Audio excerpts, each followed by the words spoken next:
Welcome back to my channel. ఇక రేపు పండుగ కదా, షాపులకు ఇంట్ల కోసం బంతి పూలు తెచ్చినాం, అన్నీ గుచ్చుతున్నాం. చేసినాం 2-3 వరుసలు అయినాయి. అదొక వరుస దీనిలో ఇక మా పెద్ద బాబు పట్టుకుంటున్నాం.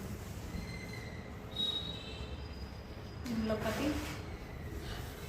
ఇన్ని గనం అయినాయి. మొత్తం 5 kgs తెచ్చిన, చాలా పూలు అయినాయి. ఇవన్నీ కూర్చున్నాం. మార్నింగ్ షాప్కు ఇంట్లకు యూజ్ అవుతాయి. ఇవన్నీ బాగానే సరిపోతాయి అనుకుంటున్నాం మేమైతే. చాలా పొడవు ఉన్నాయి, చూస్తే చిన్నగా కనబడుతుంది.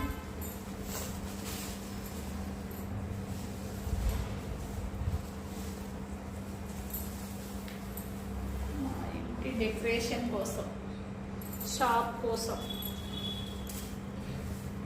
ఈ గులాబీ పూలు కింద కొంచెం దీపాలు పెట్టిన తర్వాత డెకరేషన్ కోసం నేను ఉంచిన. బట్టలు వేసి మంచిగా బట్ట మళ్ళీ పైనుండి కూడా కప్పాలి.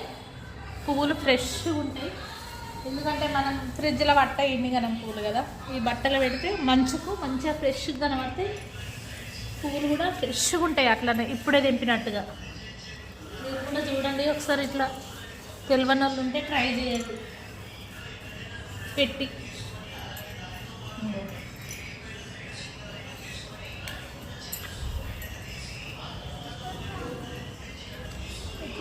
ప్యాక్ చేసి మాకు మస్తు ప్లేస్, ఓపెన్ ప్లేస్ ఉంది, అక్కడ పెడుతున్నా.